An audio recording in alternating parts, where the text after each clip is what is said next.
सिंध हुकूमत हर शोबे में बेहतरी लाइ कमु करे रही आहे। सिहत जे शोबे ते ख़ासि ध्यानु ॾिनो पियो वञे।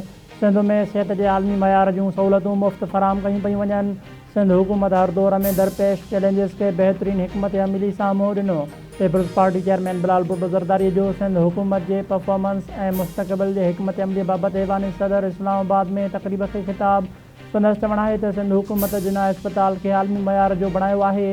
कैंसर जो महांगो तरीन इलाज मुफ़्त मुहैया कयो पियो वञे। सिंध में पहिरियों भेरो कैंसर जे इलाज लाइ साइबर नैफ टेक्नोलॉजी मुतारिफ़ कराई। NICVD में मरीज़नि जो मुफ़्त इलाज कयो पियो वञे। सॼे सिंध में NICVD जहिड़ियूं 11 इस्पतालूं क़ाइमु कयूं आहिनि, जिते हिक साल में 29 लख मरीज़ इलाज कराए चुका आहिनि।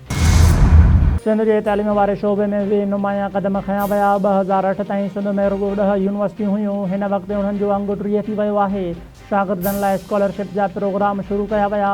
सिंध 2022 दौरान तारीख़ी बोर्ड खे मुंहुं ॾिनो। हज़ारें स्कूल ऐं लॻभॻि 50% तालीमी ढांचो मुतासिर थियो। तालीम जे बहितरीअ लाइ सिंध में 1 लख उस्ताद मेरिट ते भर्ती कया विया। बिलाल भुट्टो ज़रदारी जो इस्लामाबाद में तक़रीब खे ख़िताब। संदसि चवणु आहे त सिंध में ग़ुरबत जे ख़ात्मे वारो प्रोग्राम शुरू कयो वियो। पीपल्स पार्टीअ खे बेनज़ीर इनकम सपोर्ट प्रोग्राम ते फ़ख़्रु आहे।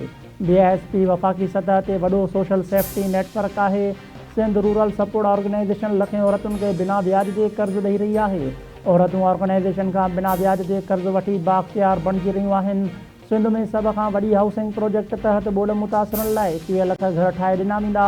7.5 लख घर मुकमल थी चुका आहिनि। 15 लख घरनि जे ॾावत जो कमु जारी आहे। पाकिस्तान जो सभ खां वॾो आबपाशी निज़ाम सिंध में मौजूदु आहे। आबपाशी निज़ाम मां लखें आबादगार लाभ हासिल करे रहिया आहिनि। सिंध जे नंढनि हारियुनि खे बाख़्तियार बणायो पियो वञे। सिंध में 200 नंढा डेम बरसाती पाणीअ खे ज़ख़ीरो करे रहिया आहिनि। पीपल्स पार्टी चेयरमैन बिलाल भुट्टो ज़रदारी जो इस्लामाबाद में तक़रीब खे ख़िताब। बिलाल भुट्टो ज़रदारी चयो आहे त सिंध में 57,000 किलोमीटर रोड नेटवर्क मौजूदु आहे। 2008 खां 2025 ताईं 24,148 किलोमीटर रोडनि जी तामीर ऐं मरम्मत कई वई। कराची में शाहराह भुट्टो पब्लिक प्राइवेट पार्टनरशिप तहत मुकमल कयो वियो। 2008 ताईं सिंध में अवाम लाइ को बि ट्रांसपोर्ट जो निज़ाम मौजूदु न हो। सिंध हुकूमत पाकिस्तान में पहिरियों भेरो EV बस मुतारिफ़ कराई ऐं औरतुनि लाइ पिंक बस सर्विस शुरू कई। पाक चीन लाॻापा हर हाल में मज़बूत रहंदा। पाकिस्तान हिक चीन वारे पंहिंजे पॉलिसी वारे अज़म ते क़ाइमु आहे। वज़ीर आज़म जी चीन जे आलमी मामलनि वारी नायब वज़ीर सां मुलाक़ात दौरान ॻाल्हि ॿोल। शहबाज़ शरीफ़ तरफ़ां इक़्तिसादी बहिबरी लाइ चीन जे किरदार जी वाकाणत। चीनी वज़ीर जो चवणु आहे त चीन पाकिस्तान सां वधीक मज़बूत लाॻापनि लाइ पुरज़म आहे। चीनी क़ौम पाकिस्तान जी सफ़ारती कामयाबीअ ते फ़ख़्रु करे थी। ईंदड़ 24 कलाकनि दौरान ईरान ते हमले जो इम्कान। ईरान ते अमरीका जे फ़ौरी हमले जो ख़तरो वधी वियो। बरतानवी ख़बरूं इदारे जी दावा।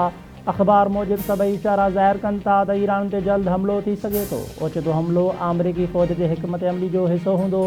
अमरीकी टीवीअ जो चवणु आहे त सदर डोनाल्ड ट्रंप ईरान ते ज़ोरदार हमले जो ख़्वाहिशमंद आहे। हू डिघी जंग जे बदिरां मुख़्तसिर पर फ़ैसिलाती कार्रवाई चाहे थो।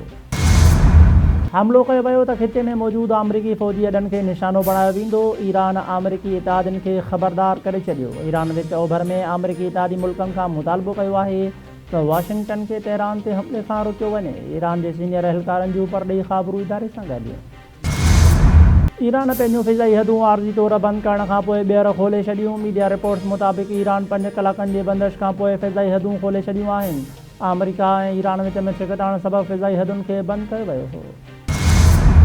ईरान जी सूरत हाल ते नज़र आहे। ईरान जे मसइलनि जो पुरअमन हल चाहियूं था। अमन जे लाइ किरदारु अदा कंदा रहंदासीं। ख़िते में अमन ऐं इस्तेहकाम चाहियूं था। उमेद आहे त ईरान मौजूदा सख़्त हालतुनि मां ॿाहिरि निकिरी ईंदो। परॾेही खाते जे तर्जुमान ताहिर हुसैन इंदिरा ॿिए ॾींहुं हफ़्तेवार ब्रीफिंग। संदसि चवणु आहे त असां अमरीकी वीज़ाउनि ते पाबंदियुनि बाबति रिपोर्ट्स ॾिठियूं आहिनि। उन मामले ते अमरीकी अख़्तियारनि सां राब्ते में आहियूं। अमरीका पंहिंजे वीज़ा पॉलिसीअ ते नज़रसानी करे रहियो आहे। उमेद आहे त इमिग्रेंट वीज़ा जी ऑनलाइन प्रोसेसिंग जल्द बहाल थी वेंदी। पाकिस्तान भारतीय आर्मी चीफ जे बयाननि खे रद्द करे थो। संदसि इल्ज़ाम बेबुनियाद आहिनि। भारत तरफ़ां दहशतगर्दी जा इल्ज़ाम सियासी मक़सदनि लाइ घड़ियल बेबुनियाद कहाणी आहे। पाकिस्तान जूं दहशतगर्दीअ लाइ क़ुर्बानियूं आलमी सतह ते तस्लीम थियल आहिनि। पाकिस्तान ख़िलाफ़ भारतीय इल्ज़ाम पाण भारत जी साख खे नुक़सानु पहुचाए रहिया आहिनि। KP में सिक्योरिटी फोर्सिस जूं कार्रवायूं 13 ख़ारिजी मारिजी विया। SPR मूजिबि बनू ऐं कुरम एजेंसी में कुझु इतलात ख़ारिजियुनि ख़िलाफ़ कार्रवायूं कयूं वयूं। कुरम में 5 ऐं बनू में 8 भारतीय हिमायती ख़ारिजियुनि खे जहन्नम भेड़ो कयो वियो। खुश अखलाक़ी ऐं अवामी ख़िदमत तरजीह हुजणु घुरिजे। जदीद टेक्नोलॉजी आज़रबाईजान तरफ़ां असां लाइ हिकु तोहफ़ो आहे। पाकिस्तान आसान ख़िदमत मर्कज़ लाइ आज़रबाईजान जे ग़ैर मामूली सहकार ते थोराइता आहियूं। पाकिस्तान आसान ख़िदमत मर्कज़ सां अवाम खे तमामु घणियूं आसानियूं थींदियूं।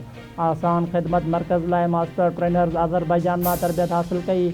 मास्टर ट्रेनर्स ख़िदमतुनि जी फ़राहमी में अवाम खे भरपूर सहूलतूं फ़राहम कनि। वज़ीर आज़म शहबाज शरीफ़ जो आसान ख़िदमत मर्कज़ जो इफ़्तिताह करण खां पोइ तक़रीब खे ख़िताब। वज़ीर आज़म खे दौरे दौरान आसान ख़िदमत मर्कज़ में मौजूदु सहूलतुनि बाबति ब्रीफिंग ॾिनी वई।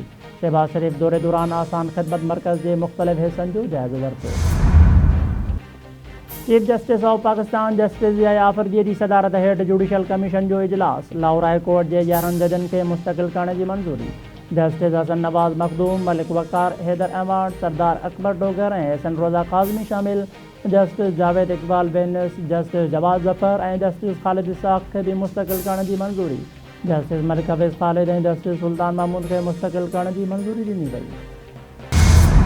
क़ौमी विरसो सुञाणप ऐं ईंदड़ नसलुनि लाइ असासो आहे। ख़ातून अव्वल आसपा भुट्टो ज़रदारी जूं बहरैन जे नेशनल म्यूज़ियम ऐं पर्ल म्यूज़ियम जे दौरे दौरान ॻाल्हियूं। ख़ातून अव्वल बहरैन जे तारीख़, तहज़ीब, सक़ाफ़ती विरसे ऐं सामूंडी रवायतुनि जी वाखाण कई। आसपा भुट्टो ज़रदारी जो क़ौमी विरसे जी तारीख़ ऐं तहफ़्फ़ुज़ खे हथी वठाइण, पाकिस्तान ऐं बहरैन विच में सक़ाफ़ती सहकार वधाइण ते ज़ोर।